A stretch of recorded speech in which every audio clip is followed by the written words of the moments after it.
O tema é, pode botar na tela, o que preciso fazer para não parar? E pensando no tema, eu descobri duas fontes importantes. A primeira e mais poderosa. O que preciso fazer para não parar? Eu busco da maior fonte de todas, que é a palavra viva do meu Deus. Amém? Então eu busco da fonte que jorra viva, da palavra que jorra viva e que nos promove. Tudo bem. Mas eu, para falar deste tema, também pensei, vale muito da nossa experiência pessoal. Porque como é que eu vou discernir o que preciso fazer para não parar, se em alguns instantes eu já tive vontade de parar? Eu tive vontade, pastor Décio. Eu tive vontade. Eu me lembro muito bem de um período de transição em que tive, em transição ministerial. Eu saio de uma realidade ministerial e entro nos Estados Unidos da América. Quando eu entro aqui, eu entro, de certa forma, meio inseguro. Eu não tinha plataformas estabelecidas. Eu estava vulnerável. E aí chegou um determinado momento que eu disse para Ana Cláudia. Ana Cláudia é minha esposa há mais de 30 anos. Eu disse para ela assim, Ana, eu acho que o ministério acabou. Eu parei por aqui. Eu parei por aqui. Mas ao mesmo tempo que eu dizia para mim que eu parei por aqui, eu sentia o Espírito Santo dentro de mim dizendo assim, eu não autorizei você a parar, mas eu queria parar.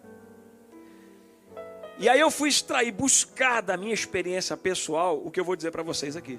Então eu extraio da Bíblia e da minha experiência pessoal o que vou compartilhar com vocês. Tudo bem? Estamos juntos aqui? Tá. O tema então, como você já viu, o que eu preciso fazer para não parar. Eu separei um texto, 2 Coríntios, capítulo 4, versos 16 e 17. O apóstolo Paulo é um dos mais importantes ícones da Bíblia para nos ensinar sobre parar ou não parar, porque teve todos os motivos para parar. Um fariseu, doutor segundo a lei, criticado pelos seus, porque trabalhava dentro do âmbito da perseguição dos cristãos, de repente ele se converte, e agora ele tem por inimigo aqueles que eram seus amigos. O ataque é tão grande que Paulo entra em situações de risco das mais variadas. E você vai acompanhando o histórico do apóstolo Paulo, parece que cada momento de tropeço, de desafios, você diz assim, esse cara não vai aguentar. Ele não vai aguentar porque é muita coisa. É pressão do povo, é pressão de Satanás, é pressão dos inimigos, é pressão o tempo todo. Será que ele vai suportar? Então vamos ver o que ele diz nesse texto de 2 Coríntios capítulo 4, versos 16 e 17. Vamos ver? Vamos acompanhar? Por isso nunca desistimos. O cara que podia ter todos os motivos de desistir por causa do tamanho das perseguições, e neste texto que eu recomendo, e até apóstolo nesses dias passou por esse texto, para nos ensinar sobre as coisas a respeito da honra, eu me lembro que aqui ele narra muita coisa. Paulo fala de muitas coisas que poderiam ser motivo da sua desistência. Ainda que o nosso exterior esteja morrendo, nosso interior está sendo renovado a cada dia. Pois estas aflições pequenas, o que Paulo encarava como gigante aos meus olhos, para ele, era pequeno. Estas aflições pequenas e momentâneas, gente, tem coisa que dura 5 anos, mas Paulo está chamando de momentânea. Tem coisa que Paulo encarou, Sandro, que durou 2 anos, mas ele diz que aquilo era momentâneo. Que agora enfrentamos, produzem para nós uma glória que pesa mais do que todas as angústias e durará para sempre. Por isso, nunca desistimos. Nós não desistimos porque precisamos continuar pregando o Evangelho. Nós não desistimos porque ainda tem muita gente para se salvar. Nós não desistimos porque tem muita gente que a gente tem que carregar conosco. Nós não desistimos porque tem uma família que anda conosco. Nós não desistimos porque, apesar de todos os reveses e as intempéries da vida, nós não desistimos. Nós não desistimos quando a gente desenhou e não deu certo o nosso desenho. Mas eu, como você, também já tive momentos em que disse, olha, eu vou parar. Quem é que não? Então, o que preciso fazer para não parar? Vamos lá? Podemos acompanhar aqui? Posso compartilhar com vocês? A primeira coisa do extraído bíblico e das experiências pessoais de não parar, que eu quero compartilhar com você é: para não parar, visite constantemente a sua memória e a história. Visite constantemente a sua memória e a sua história. A ciência diz que o ser humano tem uma capacidade de memorização e visitação da sua memória, pastor Décio, de forma muito notável. Só que a ciência também diz que nós temos a dificuldade de visitar nossa memória mais positivamente. A gente normalmente vai visitar mais rápido o que nós passamos de ruim. E muitas vezes, os mais marcantes e piores momentos da nossa vida são os que nós guardamos com mais facilidade. Por isso que gratidão é um avanço da memória do ser humano de forma muito positiva, porque ele conseguiu visitar mais as coisas boas do que as coisas ruins. O ingrato é o que visitou a sua memória pior. O grato é o que olhou a memória do seu coração e viu aqueles que fizeram, aqueles que passaram, aqueles que contribuíram, aqueles que organizaram, aqueles que oportunizaram. Então ele dá isso, dá esse nome, dá isso o nome de gratidão. A memória é visitada constantemente, mas o ser humano tem a dificuldade, isso é uma dificuldade nossa, de visitar as coisas boas. Mas a memória está lá, ela tem coisas boas e ela tem coisas ruins. Lá, ela tem dias de muito choro, Fernanda, mas também tem dias de muita alegria, daquelas gargalhadas boas. E por que eu não paro, pastor Celinho? Porque eu visito a minha memória, para lembrar que tem esses dias bons. Lá tem promessas de Deus, umas diretas. Alguém chega, um profeta, entrega uma palavra, é uma promessa de Deus. E lá, mesmo que não tenham as promessas diretas de profetas, tem as promessas da palavra de Deus, que todos os dias estão sobre a nossa cabeça. Então, para eu não parar, eu vou lá e visito a minha memória. Tem um texto que você vai lembrar, eu vou citar ele. Já você lembra.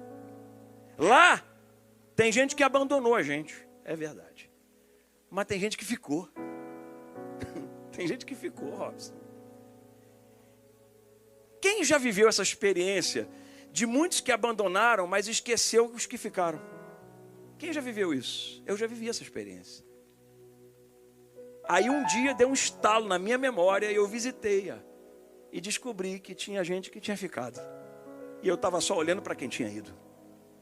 E às vezes quem foi, porque Deus queria que fosse mesmo.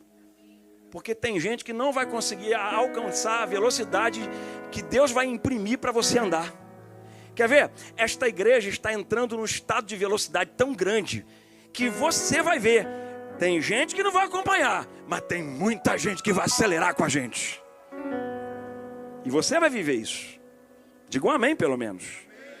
Lá, na minha memória, tem você e eu sujos. Sujos.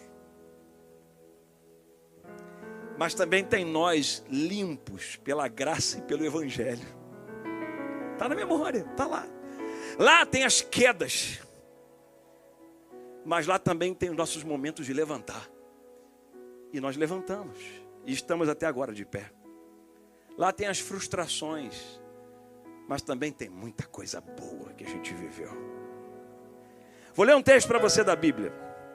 Agora você vai lembrar do texto. Lamentações, capítulo 3, versos 19 a 24. Esse é um dos textos mais clássicos da Bíblia. É aquele famoso: quero trazer à memória aquilo que me dá o quê? Esperança. Mas eu vou ler uma outra versão. Diz assim: como é amargo recordar meu sofrimento e meu desamparo. Lembro-me sempre destes dias terríveis enquanto lamento minha perda. Está vendo? Está indo lá na memória buscar o que é ruim. Porque é a tendência do ser humano, buscar na memória o que é ruim. O que faz a gente parar muitas vezes é o endereço da visitação errada da memória. Faz a gente parar. Você diz, opa, aqui já não dá mais para mim. Então eu já não tenho mais sócio, não tenho mais amigo, não quero mais ninguém. Não caso nunca mais, não ando mais com ninguém, não me relaciono mais com ninguém. Não quero saber de igreja, não quero saber de comunhão, não quero saber de trabalho com Deus. Por quê? Porque você só visitou as áreas negativas da memória. Mas aí vem a Bíblia. Continua. Ainda ouso, porém, ter esperança quando me recordo disto. Então vamos ver o que ele está recordando? Porque agora ele vai dizer o que ele está se recordando. Então ele olha para aquilo que está na memória dele, no endereço da memória, e ele gera esperança por isso. Vamos ver qual é a esperança. O amor do Senhor não tem fim. Suas misericórdias são inesgotáveis. E agora você vai ver o que ele faz na processualidade. Olha que Deus maravilhoso que a gente tem. Grande é a sua fidelidade. Suas misericórdias se renovam a cada manhã. Oh, bondade de Deus! Se é para aplaudir a Jesus, rasga o céu, porque você está adorando a Ele. Digo a mim mesmo, porque essa coisa de falar com a gente ajuda, tá? Muitas vezes a gente acha que alguma outra voz tem que falar, mas a gente falar com a gente mesmo ajuda muito. Digo a mim mesmo, o Senhor é minha porção. Por isso, a minha memória me agitou para eu não parar. E eu sei que eu esperarei nele para todas as próximas etapas da vida. Então, se aconteceu lá de bom, vai acontecer ali também. Você pode profetizar esta palavra? Se lá aconteceu de bom, vai acontecer ali também. Vamos de novo. Se lá aconteceu de bom, vai acontecer ali também. Oh, glória a Deus por isso. Então, do apanhado da minha panela de experiências com a palavra de Deus e das coisas que eu já vivi, eu descobri que é bom visitar a memória e a história. E por que eu citei história, gente? Porque muito infeliz quem visita a memória só para momentos. É muito cruel você até analisar uma pessoa ou uma circunstância só pelo momento. Toda vez que Deus te der a lembrança ou você quiser visitar os seus endereços da memória, visite com a intencionalidade de ver a história. Porque tem gente que você está jogando fora porque viu só um momento, mas ele é o conteúdo de uma história. Tem coisas que estão acontecendo na nossa vida que são momentâneas para suportar agora, mas isso não representa a nossa história. O que eu estou e sou e vou me tornando não é pelo momento ou por momentos que eu vivo, mas é pela história que eu escrevo e construo, gente. Então toda vez que você lembra lá naquela história de alguns anos atrás, quem era, como estava e hoje o que você e eu estamos vivendo. Bem, a história vai revelar, a história vai compor e a história vai ser muito mais ampla do que só um momento. A minha preocupação é que nós estamos na geração do TikTok, em que tudo é apenas um clique de segundos. E tem gente que transformando a sua vida nos cliques ou nos flashes do TikTok. Passa. Então, essa geração está colocando o seu cérebro condicionado a visitar só momentos. Muito cuidado com isso. Às vezes a gente vê algumas ferramentas muito boas para desenvolvimento social, mas também tem ferramentas muito perigosas. Eu fico de olho nessas coisas, sabe? Eu observo, por exemplo, o governo da Flórida, que é um governo republicano, o governo do Texas, governo republicano, mais conservador, dando exemplo aqui, dizendo, vamos banir o TikTok. Por que será que às vezes essas vozes se levantam contra alguma ferramenta social, da mídia social? Porque talvez eles tenham enxergado que isso está condicionando o ser humano a ser muito momentâneo e pouco histórico. E por ser muito momentâneo, a gente faz coisas absurdas, como desprezar uma liderança só porque um dia ele falou de um jeito que você achou que não deveria ter falado. Você trocar de igreja só porque naquele dia o que deveria acontecer, que você desejava, não aconteceu. Porque frustrou a nossa expectativa, então nós trocamos de lugares e trocamos de pessoas como trocamos de roupas. Mas isso é muito da geração que estamos vivendo, a geração só dos momentos. Casamentos estão se dissolvendo por causa só dos momentos. Então passou toda a vida, depois que passou, despreza aquele que viveu ou aquela que viveu, porque agora se encantou com alguém diferente, mas esqueceu que aquela mulher que você andou a vida inteira, ou aquele homem que você andou durante muitos anos, foi quem realmente construiu a história com você até agora. Eu não posso desprezar ninguém por causa de momento. Eu tenho que valorizar pessoas através da minha história. Você está entendendo o que eu quero te dizer? O que eu preciso fazer para não parar? 2. Na minha panela aqui, ó, de conhecimento das coisas de Deus, da palavra de Deus e até da minha vida. 2. Eu preciso desprezar as vozes desnecessárias. Muita gente para porque deu ouvido à gente errada. Você sabia que já está provado, o ser humano ele é ativado sensorialmente por vozes. Uma voz pode conduzir o ser humano, manipular o ser humano e até escravizá-lo. Uma voz. O ser humano é perceptível ao tom, à entonação da voz, e o ser humano é perceptível ao que a voz carrega. Porque às vezes você e eu não fazemos as leituras necessárias das vozes que nós carregamos ou que alguém carrega. Por exemplo, todo dia, todo domingo, o seu pastor vem aqui, o seu apóstolo, nosso apóstolo, vem aqui para alimentar essa igreja. Todo dia, todo domingo está aqui, alimentando. É uma voz. Só que nós, seres humanos, temos uma capacidade também de ser ativados pelas nossas emoções. E a gente acha que, assim, como nós somos muito voláteis, a gente acha que, tá bom, já estou ouvindo demais, vou trocar. TikTok. Sobe. Então, nós que somos alimentados todos os domingos, temos a tendência na segunda de desprezar e depois não querer mais. Porque nós ouvimos uma outra voz, ou porque nós trocamos de vozes, porque as vozes falaram, porque os nossos ouvidos ouviram. Das nossas deduções. Gente, a preocupação com a questão das vozes é que muitos de nós estamos entrando na onda da dedução antecipada, precipitada. A gente analisa e julga alguém ou alguma coisa só por algumas vozes que a gente ouviu. Tem gente que nem ouviu o outro lado, já tomou uma decisão. Nós somos ativados por vozes. Quem são as vozes que você tem ouvido?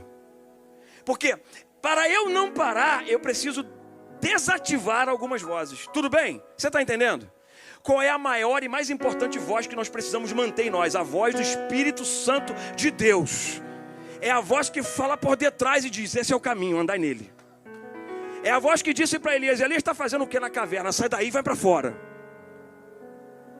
Essas vozes precisam ser ativadas, mas algumas vozes a gente precisa desligar. E Jesus deu uma autoridade para a gente. A autoridade é, se desliga alguma coisa na terra, vai ser desligada no céu. Pode ser que algumas coisas estão provocando a diminuição da sua marcha, fazendo com que você pare algumas coisas oriundas de vozes que você está ouvindo. Quem é que está norteando a sua vida? Eu quero ler um texto para a gente destacar um exemplo bíblico. Neemias capítulo 6, versos 2 a 4. Vamos ver? Então Sambalate e Gesem, inimigos, enviaram uma mensagem pedindo que eu quem? Neemias. Neemias estava em fase de reconstrução dos muros quebrados de Jerusalém. Eu me encontrasse com eles num dos povoados da planície de Ono, sabendo que eles planejavam me fazer mal. Eu já sabia, porque quem anda com Deus tem discernimento de espíritos e a sensibilidade que vem do Espírito Santo para saber quando alguém quer o bem e quando alguém quer o mal. Vai. Respondi com a seguinte mensagem, porque eu já codifiquei essa voz. Essa voz não é a boa. Não. Estou envolvido com uma obra muito importante e eu não posso ir, porque eu deveria interromper o trabalho para me encontrar com vocês. Eu amo essa expressão agora quando ele vai dizer aí no verso 4. Vai. 4 vezes eles me enviaram a mesma voz. A mesma voz. Você está saindo aqui da igreja, no seu dia a dia, na sua vida, na sua casa, as vozes estão saindo aí o tempo todo. Vozes de gente que pessoas poderiam contribuir com você, e vozes de gente que pessoas que poderiam destruir você. Quais vozes? Você tem que escolher. 4 vezes eles enviaram a mesma voz, a mesma mensagem, e cada vez lhes respondi da mesma forma. Qual é a forma? Eu só desço daqui quando eu terminar esse negócio. Algumas vezes nós paramos porque damos ouvidos a vozes de freio. Sabe o que significa vozes de freio? Voz de quem não faz, mas também não quer que você faça. Tem muita gente que está de olho em você, vendo a sua capacidade de trabalhar no reino de Deus e se admira e tal, mas elas não querem fazer o que você faz. E porque elas não querem fazer o que você faz, elas também querem parar o que você faz. Porque elas não querem fazer o que você faz. E você passa a ser uma provocação. Sabe, gente, nós quando fazemos as coisas boas, provocamos os outros. Por que o inferno tem ódio de nós? Porque nós provocamos o inferno com a palavra da mensagem da cruz. Provocamos o tempo todo o inferno porque resgatamos os que estão perdidos e eles são alcançados pelo poder da palavra de Jesus. Então nós, por sermos esses provocadores, somos odiados. Jesus diz, vocês serão odiados por causa do meu nome. E as vozes que estão por aí são vozes de ódio. Não querem, rejeitam. A igreja sempre é alvo de crítica. O problema é quando nós mesmos nos inserimos e ouvimos estas vozes. E em vez de ouvir a voz daqueles que estão nos guiando, nós ouvimos a voz de quem está nos desviando. Você não entendeu nada. Muitas das nossas decisões passam pelo que nós ouvimos. Não é isso? Muitas das nossas decisões passam pelo que nós ouvimos. Eu sempre gosto de dizer, você será a pessoa mais próxima daqueles que você anda, você vai se parecer mais com aqueles que você anda durante os próximos 5 anos. Com quem você está andando? Quem você tem dado ouvidos? Eu quero me parecer com gente nobre, que ama o reino de Deus, que cuida das coisas de Deus, que zela as coisas de Deus. Eu amo a casa de Deus, eu amo o reino de Deus. E eu não vou parar. Eu amo o que Deus fez e faz na minha casa, na minha vida, eu amo. E com todos os desafios e guerras, eu creio que todas as vozes serão dissipadas, vozes do mal. E restará a voz de Deus, que coloca todas as coisas no lugar. A voz dele é mansa, é delicada, é suave. Mas a voz dele também de vez em quando corrige. E tem que corrigir. O problema é que nós estamos tão desacostumados ou desacostumando com a voz genuína de Deus, que a gente acha que quando Deus trata-nos, a gente tem que sair fora. Porque nós estamos desconhecendo o poder da voz de Deus. A voz de Deus exige caráter. A voz de Deus exige hombridade. A voz de Deus exige honestidade. A voz de Deus até permite a falha, mas não quer que a gente continue nela. A voz de Deus quer que a gente levante para levantar outros. A voz de Deus quer que a gente perdoe para ser perdoado. É a voz de Deus, gente. E olha, muita gente vai tentar fazer você parar com vozes. Aí você vai fazer uma coisa, vou contar um segredo, tá tudo bem? Você quer ouvir o segredo que eu vou contar para você, sim ou não? O segredo é da Bíblia. Ficou curioso? Não é meu, é da Bíblia. 1 Samuel, primeiro livro de Samuel, capítulo 10, verso 27. Não precisa botar na tela. Lá nesse verso, capítulo 10, verso 27, os filhos de Belial estavam provocando Saul, que estava iniciando a sua estrutura de reinado. E aí a Bíblia diz nesse texto, que ele, para não se decepcionar, não se frustrar, ele se fingiu de surdo, quando os homens maus começaram a falar no ouvido dele. Você quer um segredo? Quando vozes desviam você de um propósito, desviam você da sua igreja, desviam você do seu casamento, desviam você do seu propósito, faça como o rei Saul, finja-se de surdo. Surdo. É melhor ficar surdo. Vou fazer uma pergunta aqui. Quem aqui já foi provocado por vozes e já deu vontade de parar? Levanta a sua mão e diga, eu. Agora outra pergunta. Quantas vezes você foi provocado para parar e você se fingiu de surdo? Eu pergunto, deu certo ou não deu? Deu. Deu. Às vezes é melhor dar um joinha mesmo. Só um joinha.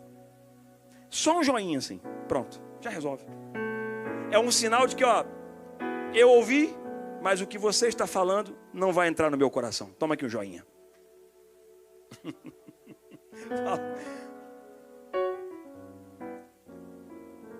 O que é preciso, o que eu preciso fazer para não parar? 3. Manter o movimento.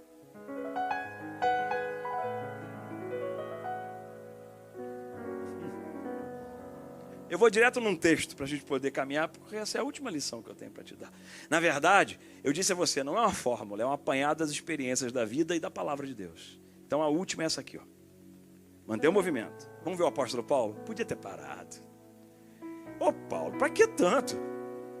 Atos capítulo 14, verso 19. Olha o que acontece com ele. Então alguns judeus chegaram de Antioquia e Icônio, instigaram a multidão, apedrejaram Paulo e o arrastaram para fora da cidade, pensando que ele estivesse morto. Teve que se fingir de morto. Às vezes na vida a gente tem que se fingir meio de morto mesmo, porque senão alguém atropela a gente. Fica tranquilo, é só por um momento. Depois a gente levanta e vai fazer exatamente o que Paulo fez. Vai. No entanto, quando os discípulos o rodearam, ele se levantou e entrou novamente na cidade. No dia seguinte, partiu com Barnabé para Derbe. E aí, olha que interessante o que acontece em Derbe no verso 21. Olha lá. Depois de terem anunciado as boas novas em Derbe e feito muitos discípulos, Paulo e Barnabé voltaram a Listra, Icônio e Antioquia da Pisídia. O que a Bíblia está me informando? A Bíblia está me informando que Paulo não parou o movimento. Foi apedrejado, fingiu de morto, mas continuou. Deixa eu dizer uma coisa para você.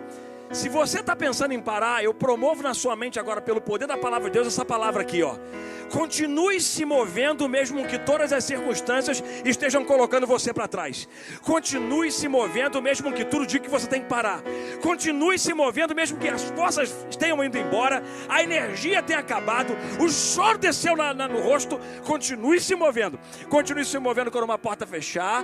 Continue se movendo quando a doença chegar. Continue se movendo quando alguma coisa, uma notícia ruim bater na tua porta. Continue se movendo. Apedrejado, mas movendo. Agora olha como continua o verso, vai. Onde fortaleceram os discípulos. Olha o que Paulo foi fazer ainda. Eles os encorajaram. Gente, o cara tinha acabado de ser apedrejado, agora está encorajando. Porque quem não para, quem continua em movimento, consegue encorajar, mesmo debaixo das tempestades da vida. Lembrando-os, permanecer na fé e lembrando-os que é necessário passar por muito sofrimento, toma pedrada, até entrar no reino de Deus. Gente, os movimentos exigem duas coisas. Ó, número 1, eu vou fazer uma distinção entre resistência e resiliência, tá? São aspectos físicos, mas que vale a pena a gente registrar. Resistência, eu quero usar como a capacidade de avançar. Então eu resisto ao avanço, eu me movo ao avanço, eu estou com um monte de problema aqui perto de mim, mas eu avanço. Eu tenho notícias ruins acontecendo, mas eu avanço. Eu tenho gente que não está entendendo uma marcha, o ritmo, o que é necessário, temor de Deus, andar com Deus, mas eu avanço, porque eu não posso parar. Isso é resistência. Mas e a resiliência? À medida que eu vou avançando, eu vou aguentando. À medida que eu vou avançando, eu vou aguentando. E vai ser até o final assim, gente. A gente avança e aguenta. A gente avança e aguenta. A gente avança e aguenta. Mas uma coisa é certa, eu não vou parar.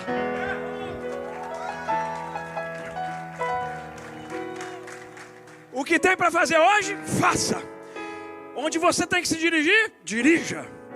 Quem para o movimento enraiza. E Deus não quer ninguém enraizado aqui.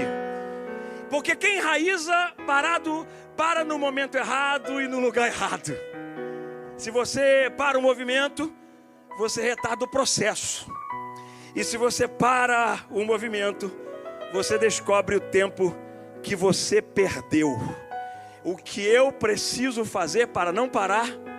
Muito fácil, é simples. Visitar a memória e a história. Constantemente. O que eu preciso fazer para não parar? Quem é que lembra do 2?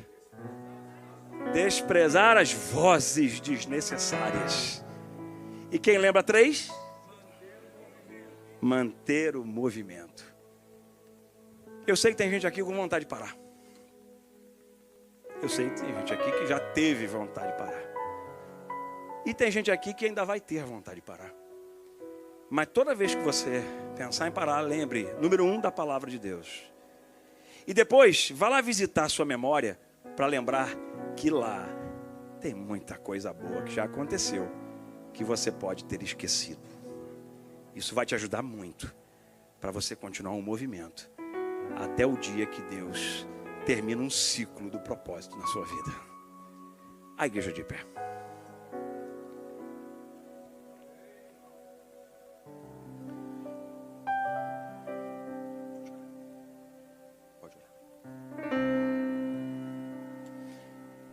Nós temos feito isso aqui na nossa conferência. Na nossa conferência nós temos profetizado que ninguém aqui vai parar.